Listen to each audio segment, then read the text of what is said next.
behavioral disorder of children. Speech problems. The first and foremost, we are going to see about stuttering and stammering, cluttering, delayed speech, dyslexia. First, we'll move to the stuttering and stammering. Stuttering or stammering is a fluency disorder begin between the age of 3 to 5 years, probably due to inability to adjust with the environment or emotional stress. Focusing on this, the child may have a particular characteristics of like when they are speaking on, there may be an interruption during their flow of speech, or it looks like I hesitate to pronounce the completely the sentence, or we can able to say that a repetition of the words will be there. At the same time, prolongation of sound, specialty of initial consonants, particularly when they are starting the words. As I said, stuttering, same like that. The consonant will be prolonged. This is called stuttering or stammering. Both are having similarity, not that much difference. Stammering is related to some same prolongation of the word, which may be clubbing of two or undifferentiation of two words or two letters, two alphabets, same like that. So this is stuttering and stammering. Next, cluttering. Cluttering is characterized by unclear and hurried speech in which words trouble over each other. These are awkward movements of hands, feet, and body. So many times the kid used to pronounce in the same slang how the way they used to pronounce for others. You can able to see that particularly the child use the same slang of pronunciation like A, B. So here A, B, same pronouns E, it's completes.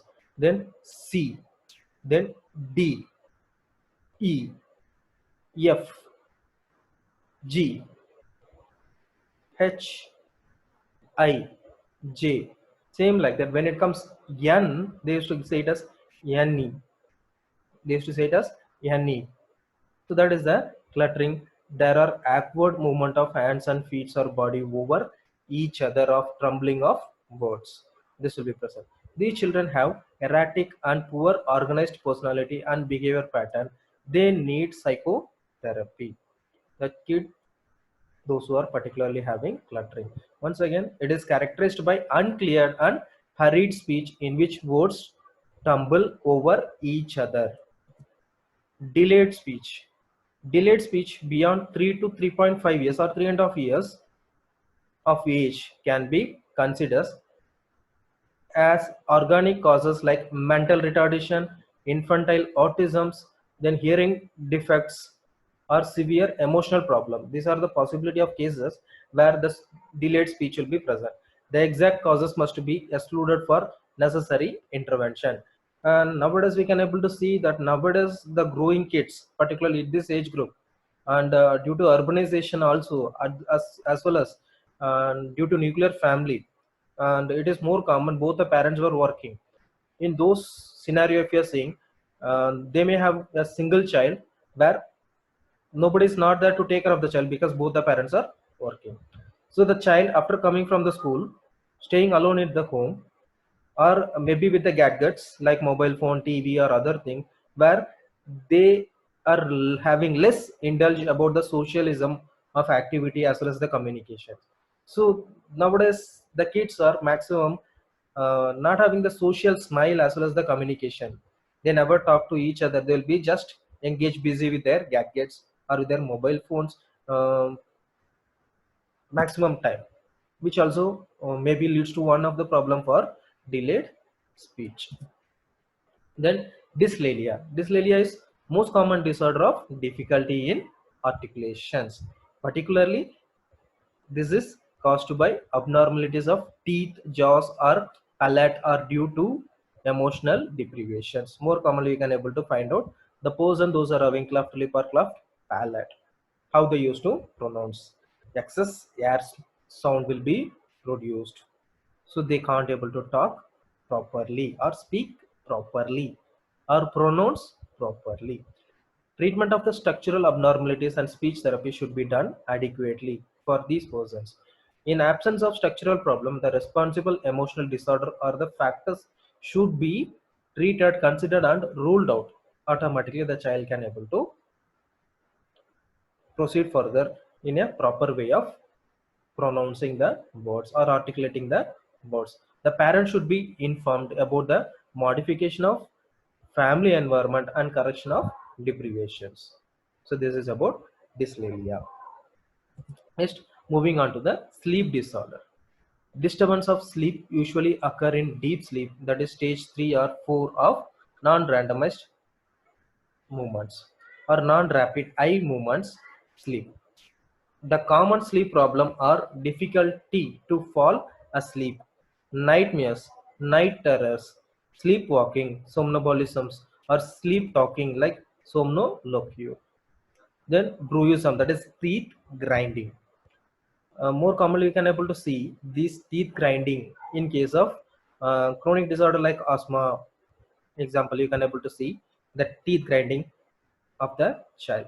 Then the asthmatic child usually used to have the fear because maximum the episode happens during the night time. So in those cases, this is exception. So we'll come for the main normal kids and the normal sleep problem. Example, where the grandparents were saying about the supernatural belief stories, uh, which may lead to nightmares or night terror or fear of the child.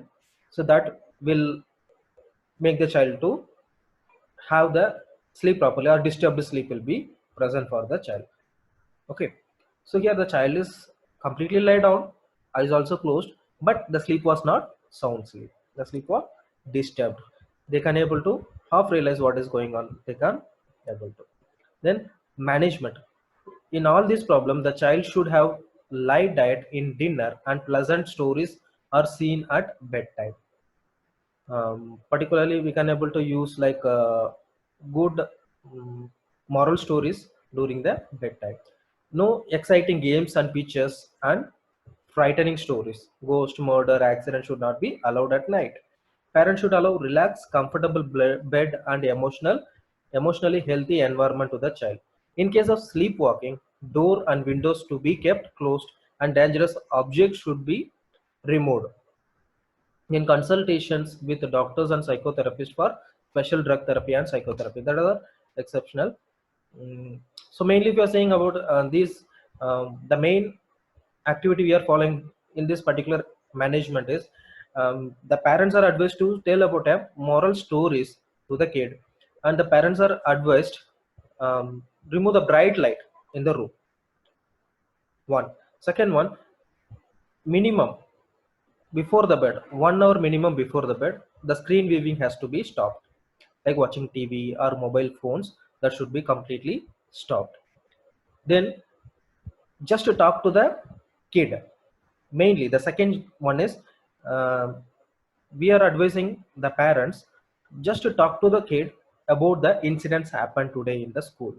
So what are the good incident they had, or what are the exciting one, the best exciting one during the today's activity in the school.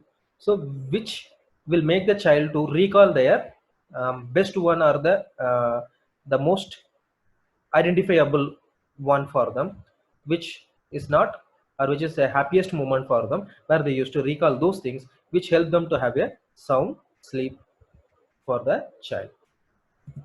Next, school phobia. Next is the school phobia.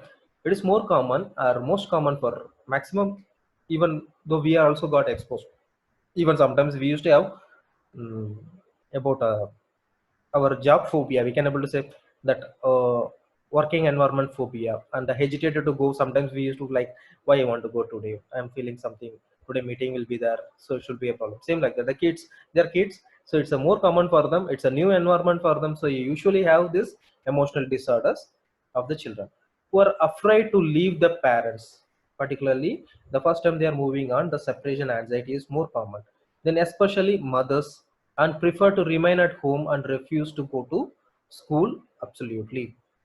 And this is due to the environment over there, and it is a symptom of crisis situation of developmental stage and cry for help, which needs special attention. Contribution factors of school phobia are: the first and foremost is anxiety about separation. Second one is overindulgement. Third one is overprotective and dominant mother. Then the fourth one is disinterested father. The fifth one is intellectual disability of the students and uncongenial school environment like teasing by other students, poor teacher-student relationship, unhygienic environment, fear of exam, punishment, uh, or anger of this teacher has been exposed, or hesitating of the teacher towards the students, that particular the harassing behavior, or we can able to say threatening behavior of the teacher, which may be difficult for the child to get intellectually developing the concept over the school, so it will be threatening them. Next, moving on to the management, habit formation for regular school attendance, that has to be main. So whatever it happen, we has to just make a habit for the child, they has to go to the school daily. No excuse has to be given for this. At the same time, parents should not support the child for any excuse. Then play session and other recreational activities at the school has to be increased. At the same time, they has to give more attention towards the kid, those who are having this problem, the attention towards the kid and developing the kids uh, talents, we want to bring it out. Once it is bring it identified and they are bringing out it, where the kid will feel more comfortable environment. Then improvement of school environment and assessment of health status of the child to detect any health problem for necessary intervention. It's usually used to happen in the school. The most important aspects to manage this problem is family counseling to resolve the anxiety related to maternal deprivation. So this is the main management for this. Then the next one is attention deficit disorder. Attention deficit disorders, ADD, or learning disability can be related to CNS dysfunction or due to presence of psychoeducational determinants. It is usually associated with hyperactivity. Name itself indicates due to they has to get the attention, so they used to perform hyperactivity and known as hyperactive attention deficit disorder. These children are lagging behind in intellectual and learning abilities with alterations of behavior patterns. Sometimes we should not think about the normal behavior of the child also. We may think that the child is having this attention deficit. It's more common the child used to have this uh, attention, they has to go hyperactive attention.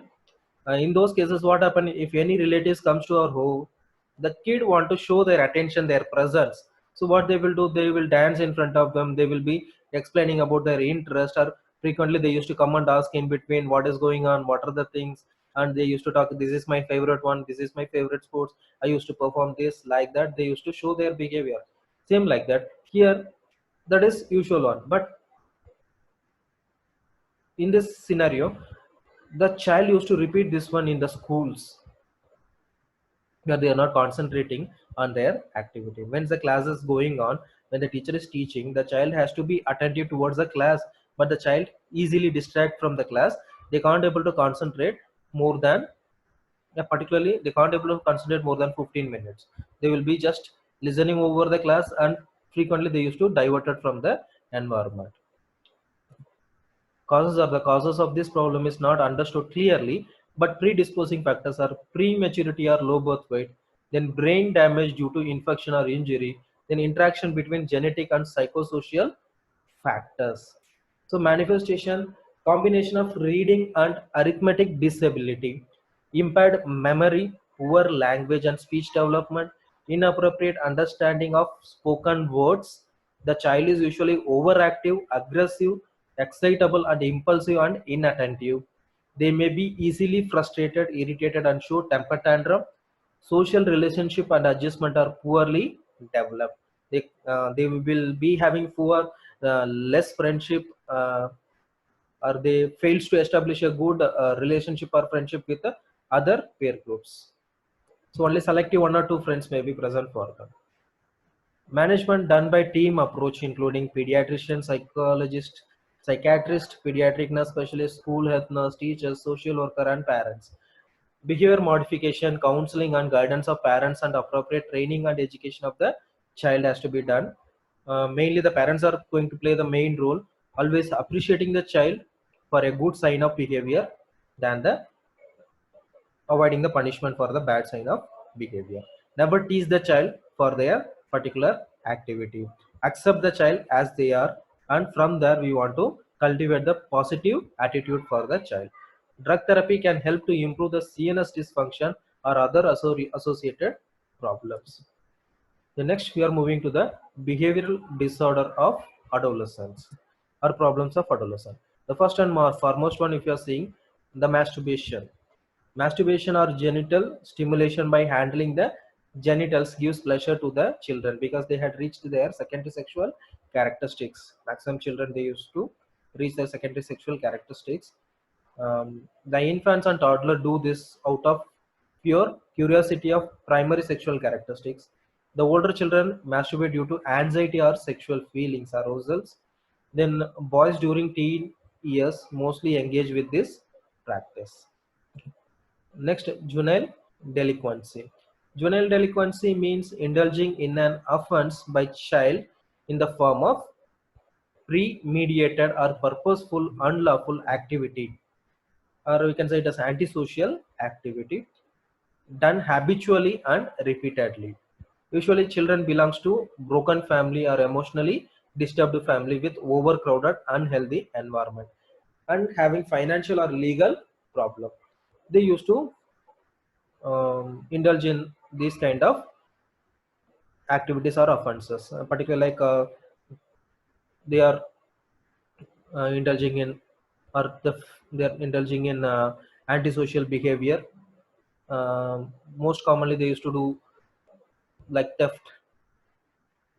Yes, they used to take others belongings, um, chain snatching, we can say it of other things of other problem like antisocial behavior, like indulging in like hitting others purposefully. This is more commonly used to happen, and these are example enough.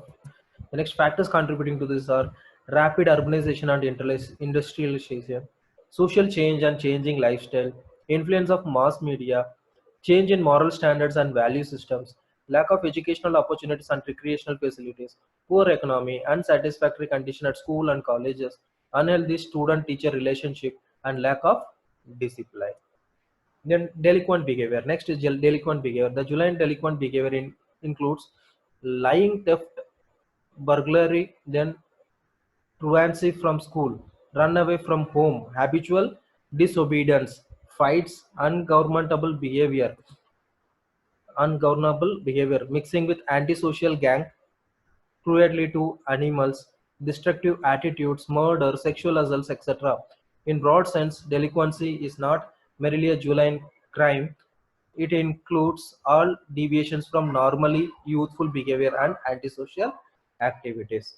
So delinquency behavior is particularly which is unacceptable, where the child will engage to an extreme, showing their anger or like a gang war or peer pressure. They used to indulge in some activity which is near to the crime, or sometimes we can say it as crime also, juvenile crime. The next, prevention. How we can able to prevent this? Moving on to prevention. Prevention of juvenile delinquency is possible by elimination of contributing factors. Healthy parent-child relationship has to be maintained. Then tender loving care in the family, fulfillment of basic needs, educational opportunities, facility for sports, exercise and recreation, healthy teacher relationship, are important aspects of prevention, because the person those who are indulging with the child, if you're saying the parents, the primary parents, then if you're moving on to the next is the teacher, where these members can able to identify is there any deviation of behavior from the child. If these three members are properly fulfilling the needs of the child, automatically we can able to pull back the child or bring the child towards a proper acceptable behavior. The next, Delinquent child needs sympathetic attitude with necessary guidance and counseling for modification of behavior. The child should be referred to child guidance clinic for necessary help. A team approach is necessary in management of this condition, including social worker, psychologist, pediatrician, community health nurse, school teacher, family members, and parents. Modification of social environment and rehabilitation of delinquent child should be promoted. The next we are moving to the substance abuse. This is one of the main problem during this adolescence. It is periodic or chronic intoxication by repeated intake of habit forming agents. It is persistent or sporadic use of drugs or any substance inconsistent with or unrelated to acceptable medical and social pattern within the given culture. Like I can able to say mild from like cigarette smoking leads from cigarette smoking towards the tobacco use, then it moves towards the alcohol, then from the alcohol moves towards the drug abuse. So same like that. Here the kid used to get abused to the substances due to the peer pressure.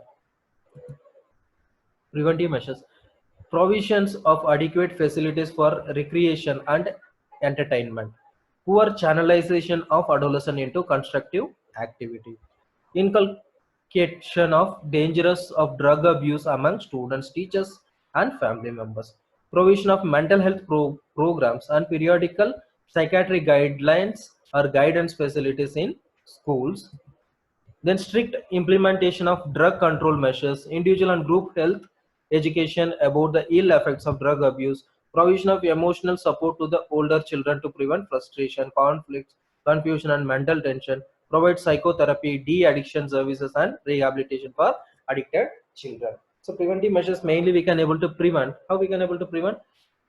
We can able to prevent by providing facilities for recreation and entertainment, then properly channelizing the child, particularly for a constructive activities, then inculcating of dangers of drug abuse among students, teachers, and family members.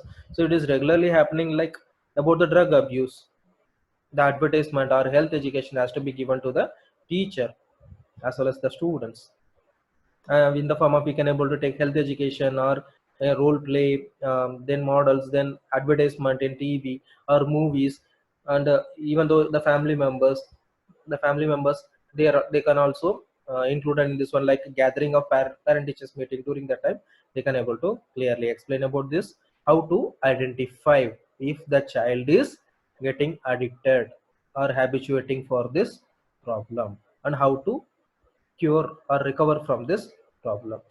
Then provision of mental health program and periodic health checkup. This has to be done for the adolescent. And as per this, if you are saying the main basic health education we are providing to the parents are minimum, they should have minimum 3 to 6 months. Once they should go for the regular health checkup. With this one easily they can able to identify whether the kid is having any whether the kid is indulged in any kind of activity. We can able to easily identify.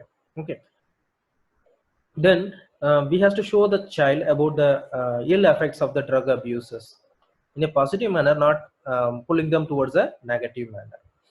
Okay, the next, always the supervision of the parent should be there, but not controlling the child, but freely allowing the child, but always the support of the parents has to be present behind, or we can able to say the third eye has to be watch around the child, what the child is doing, about their activities, about their friends, about their friends activity, about their hobbies, what are the works and what are the works, their activities they are doing, so on.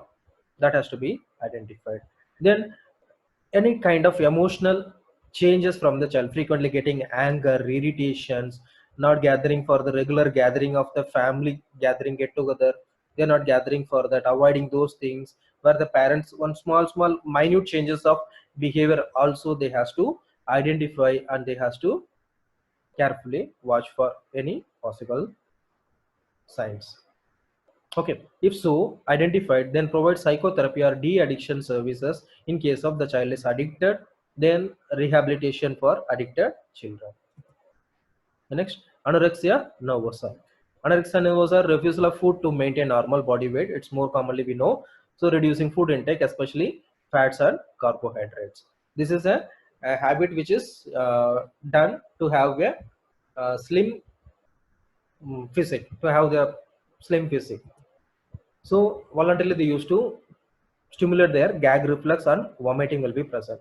There is no specific cause of anorexia nervosa. The affected adolescent may have associated condition like disease of liver, kidney, heart, or diabetes. Then parents of affected adolescents may be anoretic and having conflict in relationship with the child or overprotective, which lead to development of immaturity, isolation, and excessive dependence.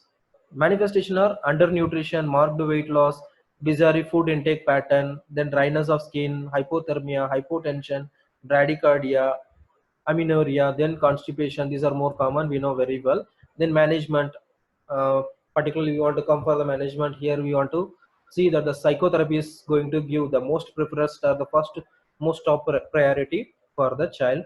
Then antidepressant drugs, then behavior modification, nutritional rehabilitations, parental counseling for modification of parent child relationship, hospitalization may be needed in complicated cases.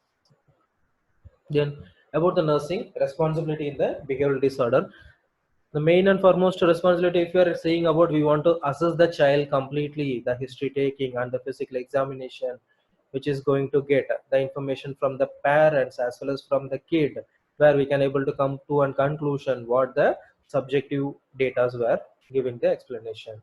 Okay, so where assisting the parents, teachers, and family members for necessary modification of environment, which helps for us to give the health education to the parents, what kind of adjustment they has to do.